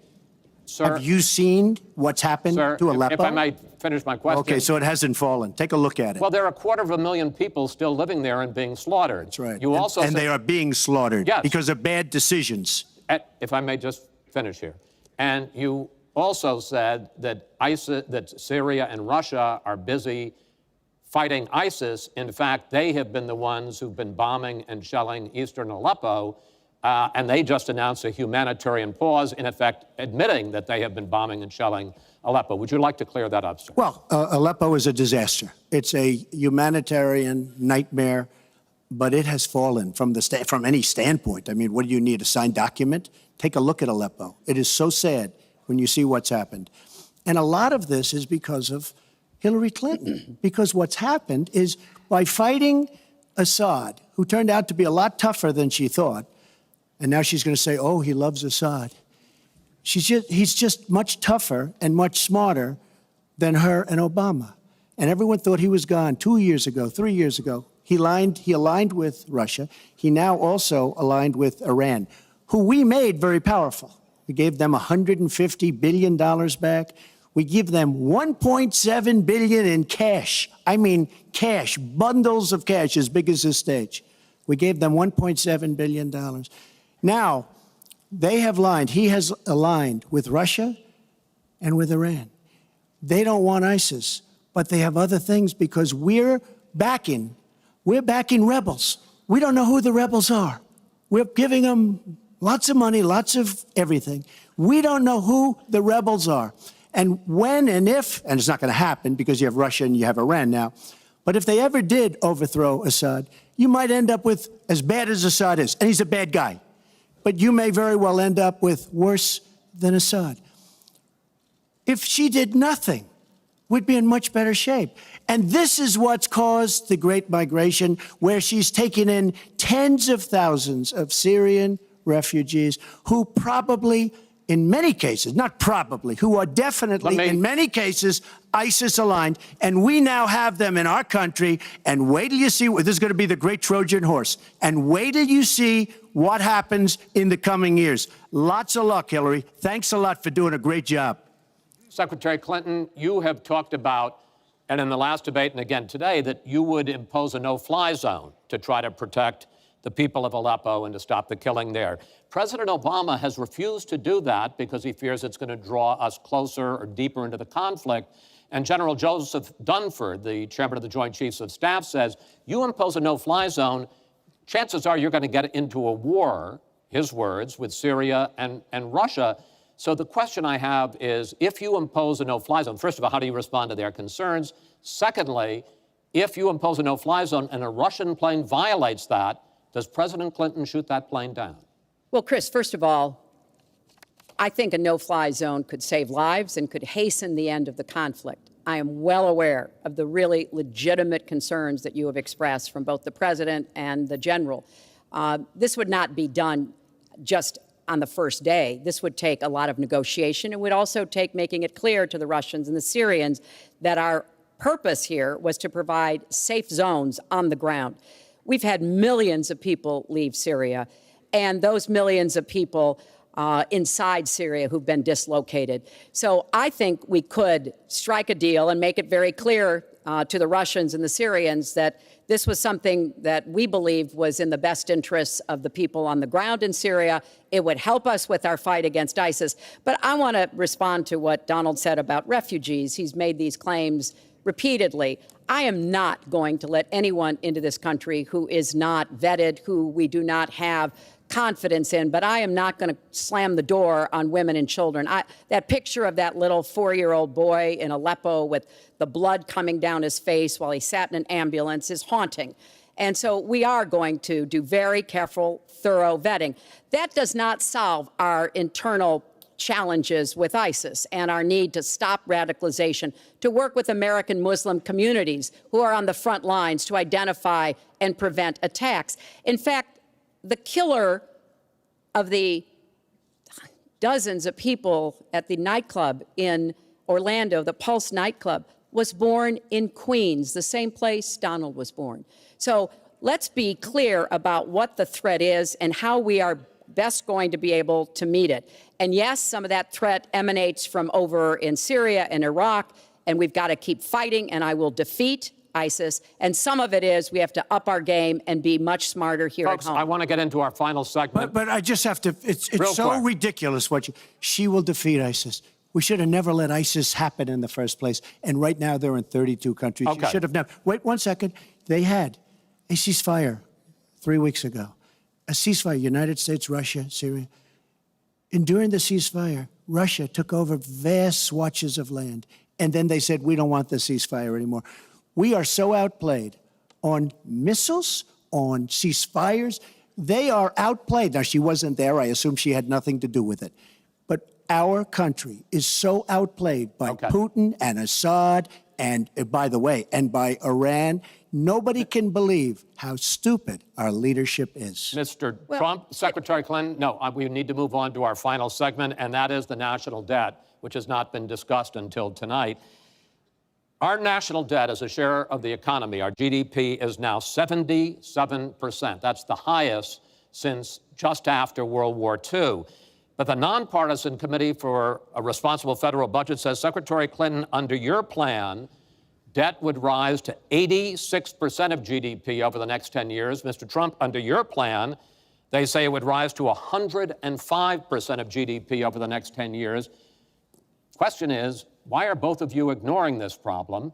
Mr. Trump, you go first. Well, I say they're wrong because I'm going to create tremendous jobs. And we're bringing GDP from really 1%, which is what it is now. And if she got in, it'll be less than zero. But we're bringing it from 1% up to 4%. And I actually think we can go higher than 4%. I think you can go to 5 or 6%. And if we do, you don't have to bother asking your question because we have a tremendous machine. We will have created a tremendous economic machine once again. To do that, we're taking back jobs. We're not going to let our companies be raided by other countries where we lose all our jobs. We don't make our product anymore. It's very sad. But I'm going to create the kind of a country that we were from the standpoint of industry. We used to be there. We've given it up. We've become very, very sloppy. We've had people that are political hacks making the biggest deals in the world, bigger than companies. You take these big companies, these trade deals are far bigger than these companies. And yet we don't use our great leaders, many of whom back me and many of whom back Hillary, I must say. But we don't use those people. Those are the people, these are the greatest negotiators in the world. We have the greatest business people in the world. We have to use them to negotiate our trade deals. We use political hacks. We use people that get the position because they made a campaign contribution. And they're dealing with China and people that are very much smarter than they are. So we have to use our great people. But with that being said, we will create an economic machine, the likes of which we haven't seen in many decades. And people, Chris, will again go back to work, and they'll make a lot of money, and we'll have companies that will grow and expand and start from new. Secretary Clinton.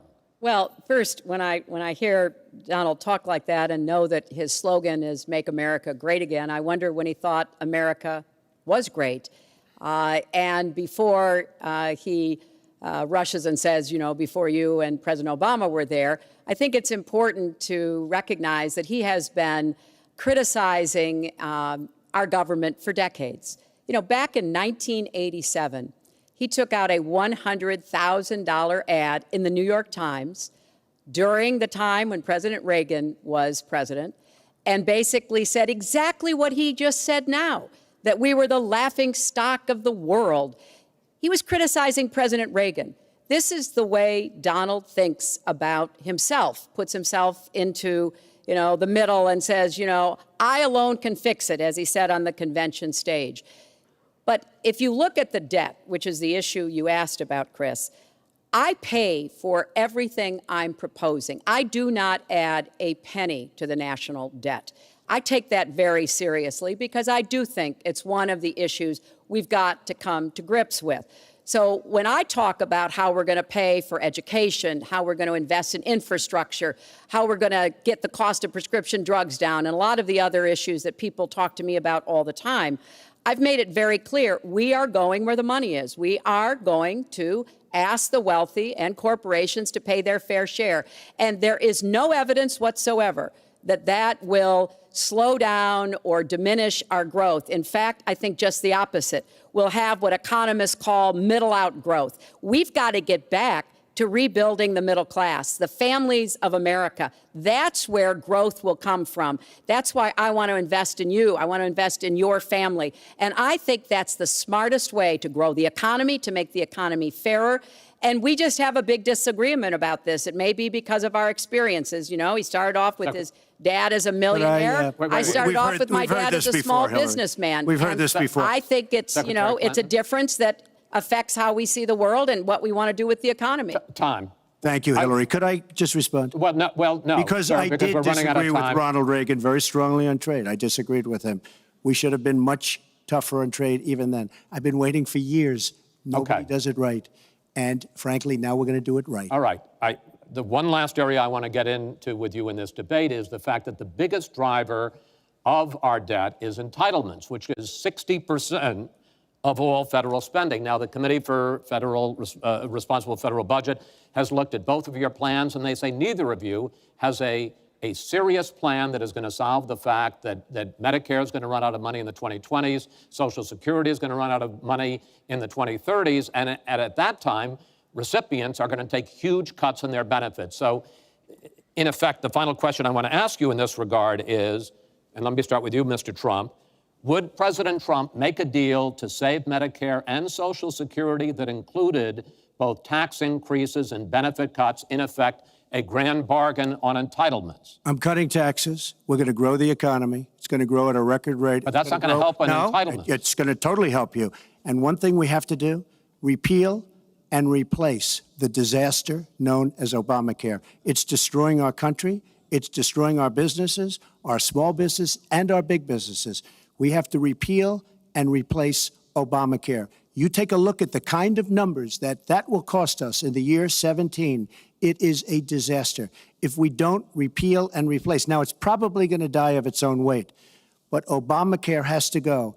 The premiums are going up 60, 70, 80%. Next year, they're going to go up over 100%.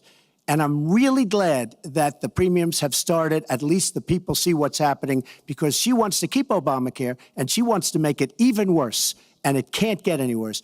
Bad health care at the most expensive price. We have to repeal and replace Obamacare. And Secretary Clinton, same question, because at this point, Social Security and Medicare are going to run out. The trust funds are going to run out of money.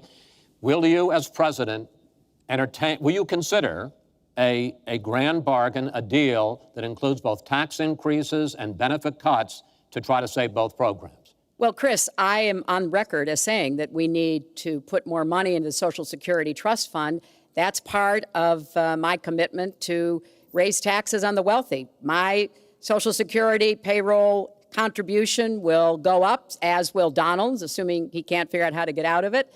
But what we want to do is to replenish the Social Security Trust Fund by making sure that we have sufficient resources. And that will come from either raising the cap and or finding other ways to get more money into it. I will not cut benefits.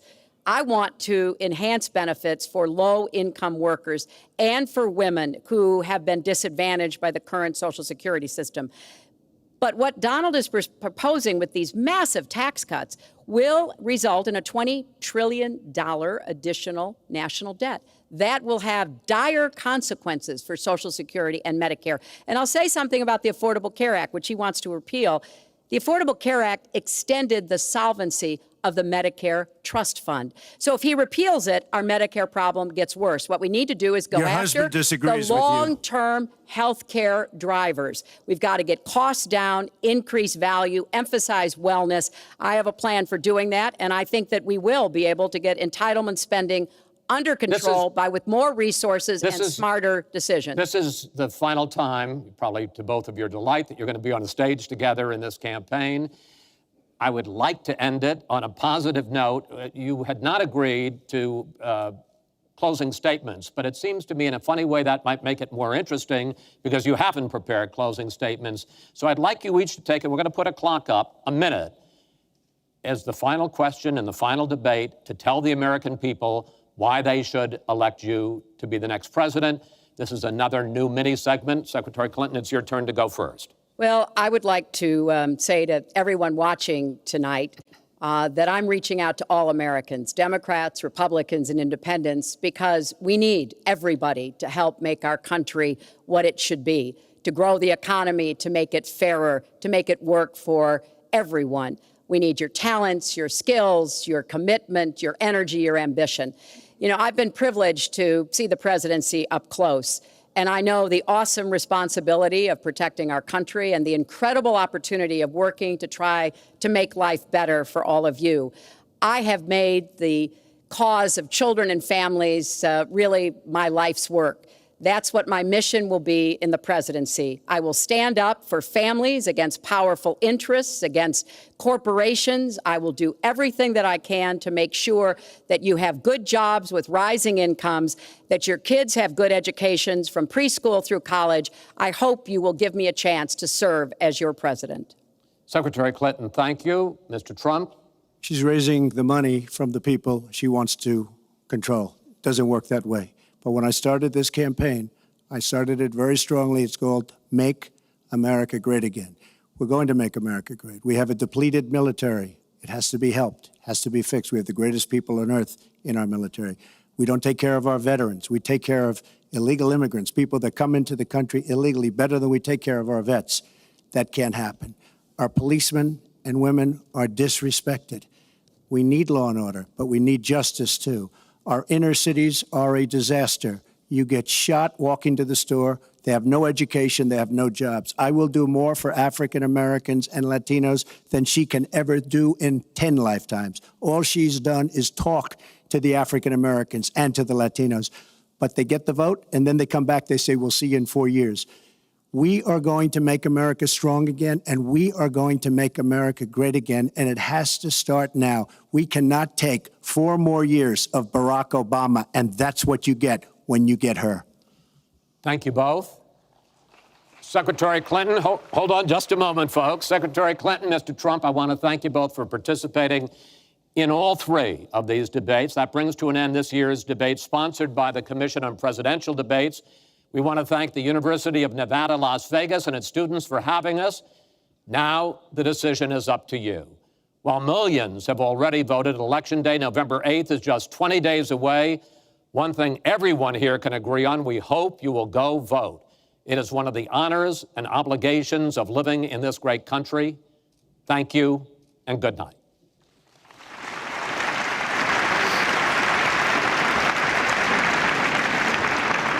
And we've witnessed one of the most substantive, I think, debates to date, this third and final debate, where there was talk about who's a puppet for Putin. Yeah, they're shaking hands with Chris Wallace, but will they shake hands with each other? When they first came out, they, of course, walked to their podiums and did not interact with each other. It doesn't look like they're going to shake hands at the end of this one either. John Dickerson, I think one of the pivotal moments in tonight's debate was the question about whether Donald Trump would accept the results.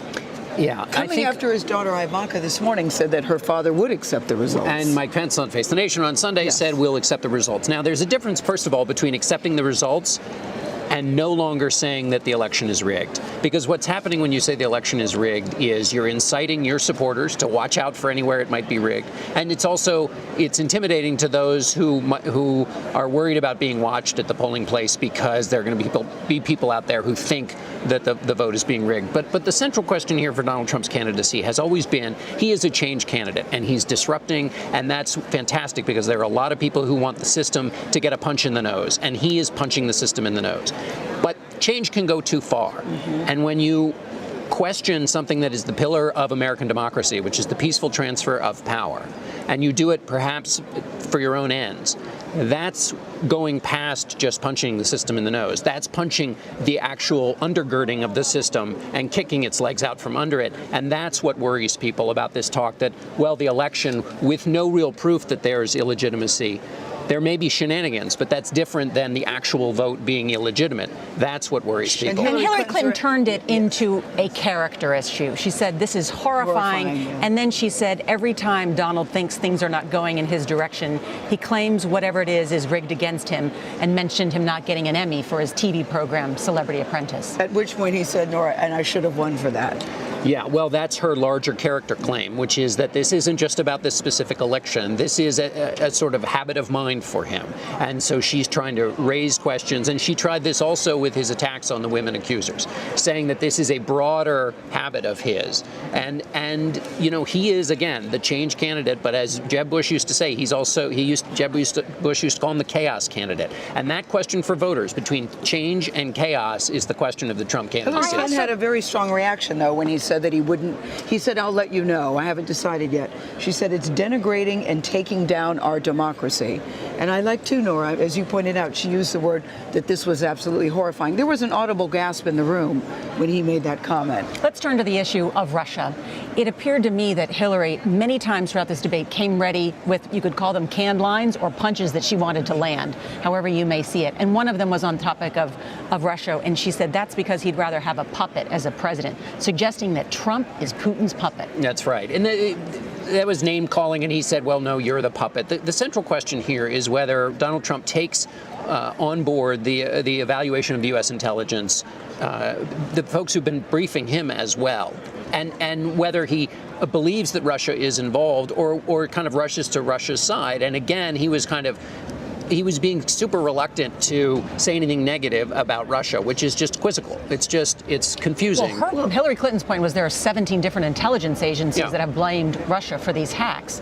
And he wasn't willing to go that far. No, not at all. In fact, he was basically saying we can have a good relationship with Russia. And her argument, again, is that there is some strange reason that he is such a Russia supporter. Now, of course, he pushed it back on her and said that Putin had played her and that she was ineffective as Secretary of State in dealing with Russia. He also made it clear, though, John, that I don't know Vladimir Putin. I've never met Vladimir Putin. He is not my best friend.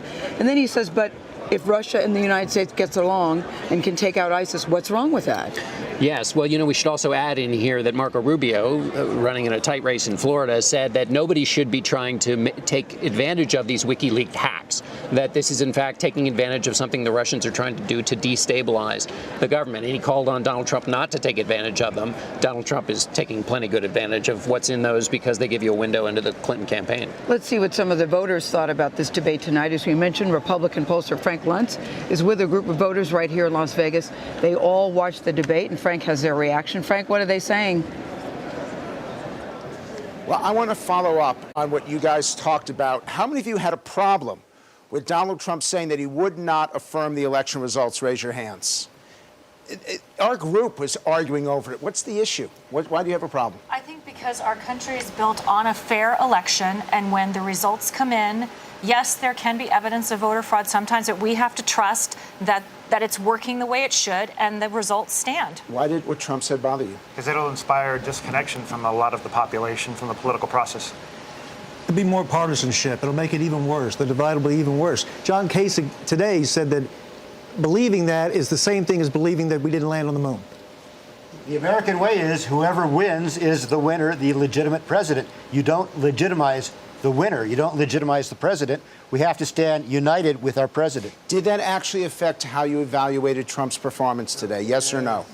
Yes. It did. Tell me why. Yeah, because once again, he doesn't understand our process. They said today, wasn't it 44 times that we have had this clean adjustment to the new president? But if our process is broken, why would you just accept it blindly? Now, I'm not saying that he shouldn't accept the results, but to promise ahead of time, to say, no matter what the results are, I will be okay with it, without knowing what's going to happen, I don't think anybody would do that about anything that was serious, especially the presidency. You're a group of 26 uncommitted voters.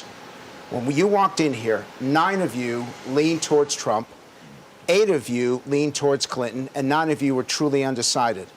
Did it move any of you today? Did any of you move your vote today? How did you move? I went from Trump to Clinton because Clinton proved to be more of an adult. Trump is more of the spoiled child. Clinton was more of the adult. She went toe-to-toe, head-to-head. She did just as well, but actually I think she did better than Trump. Who else moved? How'd you move? I'm more entrenched Hillary. I thought she was solid. She held her own. She was presidential. And Trump, while I think he actually did pretty good in the debate, all in all, he just doesn't have it. How'd you move? From undecisive to Trump. Tell me why. Because it seems like Trump really has the issues, and he's right. She's been in office. With Obama, they've been there long enough, and not enough has gotten better over that period of time. So in essence, he's saying you didn't do anything. So I'll give a guy a shot that's going to do something. Are you satisfied with the candidates now? Yes or no? Not 100%. Yes or no? You satisfied with the candidates? No. You're still not satisfied. What the heck do you want? Come on. The truth. The truth. You don't think you got the truth today? No. Why not? Not from Hillary, that's for sure. Why not? She lied about the Clinton Foundation. In Haiti, she brought up Haiti in the debate just tonight. There was an earthquake 2010. They raised a lot of money for that. Did Haiti get any help for that? No. Are any of you not going to vote? Based on what you've seen tonight and through the campaign, are any of you, because you're all regular voters, are any of you not going to vote? So you're all going to participate. Or are any of you still undecided? Truly undecided? Oh, come on. What do you want? What do you want? A different candidate, and I know I'm not You going don't to have get a different that. candidate. I know I'm not going to get that. I don't know. I What do you need want? to do some She soul can't searching. answer. What do you want? I really want to know more. I feel like You're not getting more debates. No, I know, but when I watch, you know what? They're just not giving me what I want. I want somebody else, and I'm not going to get it. You're going to have about 2 or 3% that are still not going to make up their minds, and some of them are right here in Las Vegas, Nevada. These voters still matter. I asked them who won the debate, and even numbers said Clinton and Trump. It's all over, and still some people haven't made up their minds. Back to you. All right, Frank, very interesting to hear from voters. We have a lot more ahead. We're going to hear from Nancy Cordes. We're going to hear from Major Garrett. And we'll hear from Bob Schieffer. CBS News coverage of the final presidential debate of 2016 will continue in a moment. I want to build the wall. We need the wall. The Border Patrol, ICE, they all want the wall. But we have some bad hombres here, and we're going to get them out. When it comes to the wall that Donald talks about building, he went to Mexico. He had a meeting with the Mexican president. Didn't even raise it. He choked.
In small towns, big cities, the heart of America is beating. People are making their voices heard and have an important decision to make. From the start, we've been with you on this journey and will stay with you every step of the way with honesty, integrity, experience.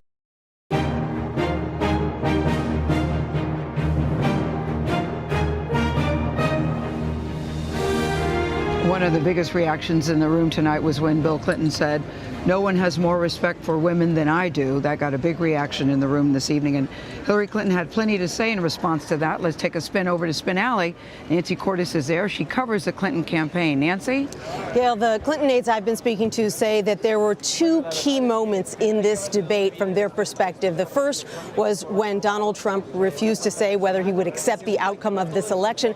And the second was when he inexplicably refused to accept the consensus of the U.S. intelligence community that Russia is behind these recent hackings. They say taken together, these two moments show that he's unfit to be president and that he puts himself in front of the country. Beyond that, they say the beauty from their perspective is that Republicans will be condemning him for both of those comments tomorrow. And in fact, it's already begun. Jeff Flake, a senator from Arizona, a red state, which is suddenly a contested state in this race, just tweeted that real Donald Trump saying that he might not accept the election results is beyond the pale. The toughest moment for Hillary Clinton in this campaign, Republicans will say, was in the debate tonight when she was asked about the Clinton Foundation and whether donors got special access to her State Department, something that has pretty clearly been demonstrated to be the case. She very quickly said that there's no proof of that and pivoted to talking about all of the great things that the Clinton Foundation does. And Republicans say it just looked like she was ducking the question. All right, Nancy Cordes there. Major Garrett, you've been covering the Trump campaign. What have you learned tonight? Well, the Trump campaign has already begun to marshal a defense about this growing consensus that Trump would not accept the election, which is what he said, but they're pushing back to say he only meant sight unseen, that he's leaving open the option of reviewing the results and the underlying efficacy of the election itself, not saying he wouldn't accept a result that was valid. That's the Trump campaign pushback, and they know, because this has been the subject of tremendous internal conversation within the Trump campaign, where to place him on this question. And what they've said is Trump has moved from where he was just a couple of days ago, saying the entire thing is being rigged and being rigged right now, to saying I'll at least evaluate it when I see it. From the Trump campaign's internal perspective, at least, that's movement in a positive direction. It may not be viewed that way by other Republicans or by the public at large, but internally with the Trump world, they're saying he's moved to a place that is defensible and in line with American presidential history. All right, Major Garrett, thank you. Bob Schieffer, I mean, the Trump campaign may be trying to litigate it all they want to, but I thought Trump was pretty clear tonight. He said, I'm going to keep the suspense up about whether I'll accept the results of this election. Yeah, and this is very, very unusual. I mean, it raises the question, well, what will he do if he doesn't accept the results? I mean, I assume he's talking about filing a lawsuit or something. Surely he's not thinking about trying to stage a coup. But I mean, what is he talking about here? This is not the way we do it in the United States of America, and there's no other way that you can say it. It's dangerous to be talking that way, because it threatens and raises questions about the very foundations of what this nation is about. We have peaceful transfers of power in this country, and to somehow to suggest that we're not going to do it that way. How do you take the spin about? that his campaign is putting out now, Bob? Because back to your point, Nora, it seemed that he was making a very clear statement, and already they're putting another spin on it. Well, you got to say something. Yeah, because this goes to temperament, which has always been the big question for Donald Trump. Yeah. Does he, when he gets in a pinch or when things aren't going his way, what is his habit? How does he respond? And that's always been the big question, and this goes right to that question, and it raises those questions that have been raised about his candidacy all along. We're going to talk about the Supreme Court questions as well, but quickly on the topic of women, because Chris Wallace, who did an excellent job tonight, said these 9 women have come out and said that you groped them. How could all of them, in his words, say, be making up this story? And he blamed them on Hillary Clinton bringing them out. Hillary Clinton pivoted, didn't answer again. She didn't answer the question, which was about her husband. She ducked that just as much as she ducked the question about the Clinton Foundation. But she did this twice, where she took an individual incident and said this is a pattern of his. He went after a disabled reporter. He went after a judge for his Mexican heritage, and that this is a pattern, again, channeling back to that temperament point. He blamed the Clinton campaign, Nora, but he also said all of those women have been debunked, which is not actually the case. Which is not the case. And he also, by the way, said he didn't talk about their appearance, which he also, in fact, did do. Yeah, I think one of the stronger lines that she had clearly prepared for tonight was, Donald thinks belittling women makes him bigger. You know, I would CBS, just say we're going to have to take a break. Hold that thought, Bob. We're going to take a break. We'll resume talking to Bob Schieffer. The CBS News coverage of the final presidential debate will continue right after these messages.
I have a different relationship with the legacy of CBS News because my mom was a correspondent here.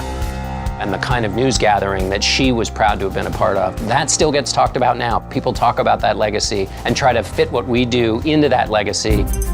Our central job at Face the Nation is to sift and sort. Hopefully, by the time people get to us on Sunday, we may be able to put it in context to help them understand it and give them a fuller picture of things. America's #1 public affairs program, Face the Nation, Sundays. In small towns, big cities, the heart of America is beating. People are making their voices heard and have an important decision to make. From the start, we've been with you on this journey and will stay with you every step of the way with honesty, integrity, experience. Because this is about hope, our dreams, the future, and we know it matters. CBS News, original reporting. Notice the vice presidential debate was a little, unusual? We welcome Governor Mike Pence and Senator Tim Kaine. That the candidates were kept in line. The people at home cannot understand either one of you. And kept on time. Governor, it is his 2 minutes. And need to actually answer the questions. But again, I would remind you both this was about North Korea. And stick to the facts. Gentlemen, I want to move on now. Just another day at the office for CBSN's Elaine Keano. CBSN, CBS News, always on. Does that seem fair to you? There are a lot of ways to cover a campaign. One of the things we always try to pay close attention to is, are the people running for president showing us anything about whether they have the attributes to actually participate in the job of being the president? What does it take to be a president? America's #1 public affairs program, Face the Nation, Sundays. I became a journalist because I loved stories. Here's what's important, here's why it's important, and here's what you can ignore. We have this incredible responsibility. Face the Nation.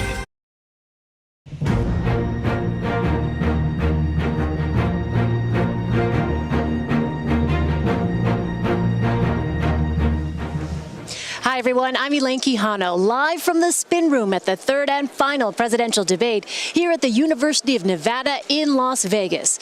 What began as a measured, policy-focused debate